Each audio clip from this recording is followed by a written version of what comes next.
Let us now try to understand about photoelectric effect. What is meant by photoelectric effect? It is the phenomenon in which electrons are ejected from the surface of a metal like cesium, potassium or rubidium when a beam of light falls on the surface of the metal. Let us now discuss about the various results. The electrons are ejected from the surface of the metal as soon as the beam of light strikes on the surface. That means there is no time lag between the striking of light beam and the ejection of electrons from the surface of the metal. Now another result is that the number of electrons ejected is found to be proportional to the intensity of light. Number of electrons ejected is proportional to intensity.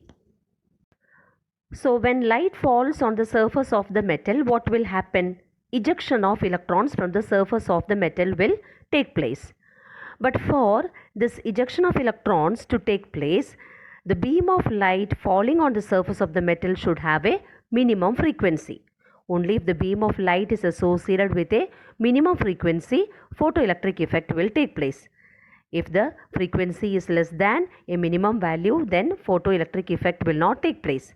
So this minimum frequency is called the threshold frequency and it is denoted as nu naught. If the frequency of the light falling on the metal surface is less than threshold frequency, then photoelectric effect will not take place. Now, let the frequency of the light falling on the metal surface be greater than the threshold frequency nu naught. So, if nu is greater than nu naught, ejection of electrons will take place and the ejected electrons will come out with a certain kinetic energy. We know that energy is directly proportional to frequency. So if the frequency of the light falling on the metal surface is higher, energy will also be higher.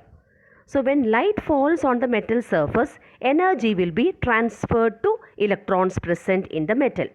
That is why the ejected electrons come out with kinetic energy. Therefore, we can say that kinetic energy of the electrons increase with increase in the frequency of light used. Higher the frequency, higher will be the energy of the light. Therefore, kinetic energy of the electrons increases. Consider the second result, that is, the number of electrons ejected is proportional to the intensity or brightness of light. What does it mean? It means the number of electrons ejected will be more if the intensity of light is more. And if the intensity of light is less, the number of electrons ejected will also be less. Why is it so?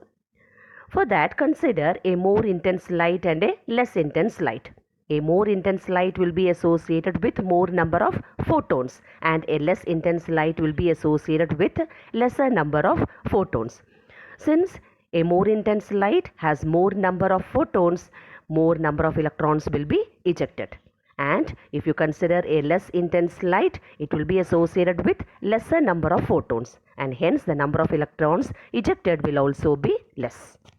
Let us try to understand about threshold frequency from the example given. In the first case, consider that red light of any intensity is allowed to fall on the surface of potassium metal. And in the second case, let yellow light be allowed to fall on the surface of potassium metal. So here the metal taken is the same, it is potassium. But the light falling on the surface of the metal is different. One is red light and the other is yellow light. It means the wavelength is different or the frequency is different.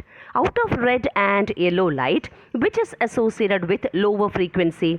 It is red light which is associated with lower frequency. And what is the value? 4.3 to 4.6 into 10 raised to 14 Hertz.